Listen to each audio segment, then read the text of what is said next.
Before finishing this study, I held to a Wednesday, April 5th, 30 AD crucifixion, with Yeshua's burial that evening and his resurrection directly after sunset on the Sabbath. Counting backwards 13 days places us at March 23rd, being the first day of the month, and since according to astral pixels, the conjunction was at 1747 UTC on March 22nd, which will be 7:47 p.m. in Jerusalem, it supported my belief that the conjunction was the indicator of the new month.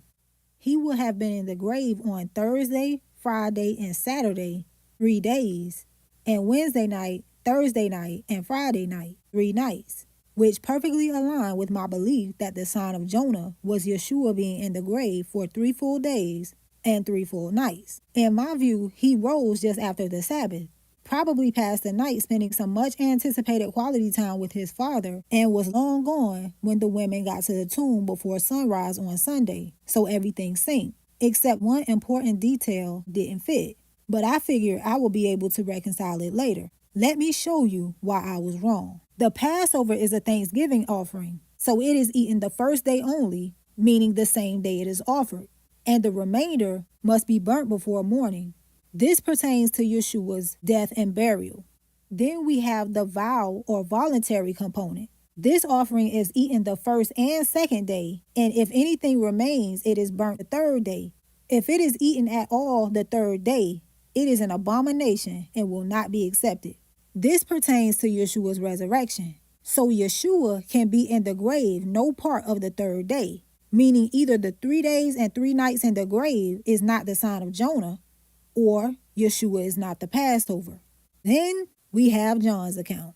John 13, verse 1, before the feast of the Passover was the Last Supper, and John shifts the focus away from the meal to a different event. Chapter 18, verse 28, the high priest didn't want to be defiled so that they could eat the Passover. Verse 39, it was the custom to release one at the Passover. Chapter 19, verse 31, it was the preparation, and the coming Sabbath was a high day. So that preparation was a triple preparation, since the Sabbath was a high day, being the first day of the Feast of Unleavened Bread, and they also had to prepare the Passover.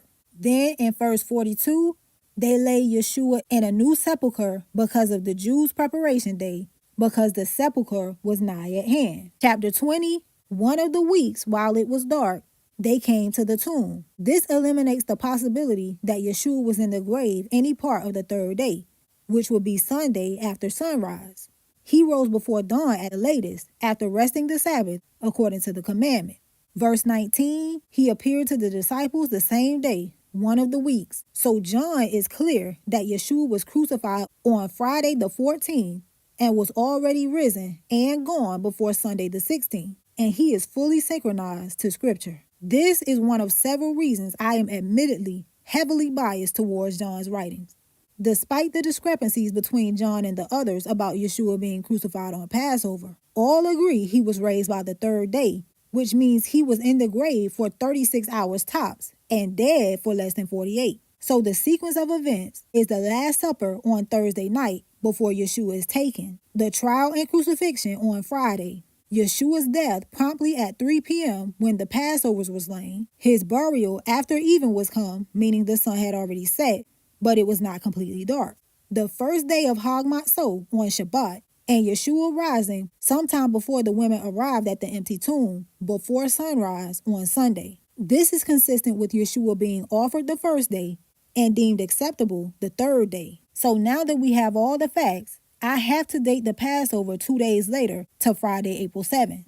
I can do this by either assuming that the moon conjunction calculations are off and that the conjunction was actually on March 24th, which I feel would be dishonest, or I can take March 25th as the first of the month and admit that the first day of the month is determined by the first sighting of the moon and not by the conjunction as I previously asserted. I choose to admit I was wrong. And because I did not properly sync just one detail of the resurrection, it trickled down into my understanding of the calendar for the feast days and blocked my understanding of the sign of Jonah and the sign of the Son of Man. But now, with that light shining in, I can see that the literal 2 days and 2 nights of Yeshua's death and burial corresponds to the spiritual 2 days and 2 nights of the sign of Jonah. And the literal 3 days and 3 nights of Jonah correspond to the spiritual 3 days and 3 nights of the sign of the Son of Man, such that the entire equation is balanced. So this study has proven me wrong and made me change some of my positions. And I'm okay with that, because in my search for truth, I have to go wherever the scriptural evidence leads. And this study has brought me a lot of revelation. Pun intended on that, by the way, because I have a whole nother series coming on revelation that came out of these studies where I was proven wrong yet again. So praise y'all for correction, and stay tuned for that one in the fall. On the 360-day 12-month calendar, which is used in prophecy, I believe the conjunction would be the first day of the month. So this eclipse occurs on the prophetic first day of the 12th month, which is the Ezekiel 32 lamentation for Pharaoh. So this is my projected 6 seal undarkening sign. This sign is followed by my projected 6 seal moon darkening on February 20th. And this is also the prophetic date of the lamentation for the multitude of Egypt and the daughters of the famous nations. So as you can see, I acknowledge that the month currently begins with the first visible crescent, but I don't think it has always been or will always be that way. I believe that God still upholds the original calendar, which we now see as a 360-day prophetic calendar, to mark certain days and times that sync on both calendars with eclipses. I covered this in my prophetic interpretation of Revelation on the right. If you are interested in seeing a full study on my calendar change theory, drop a comment and let me know. And you can click the playlist on the left to watch the full calendar series.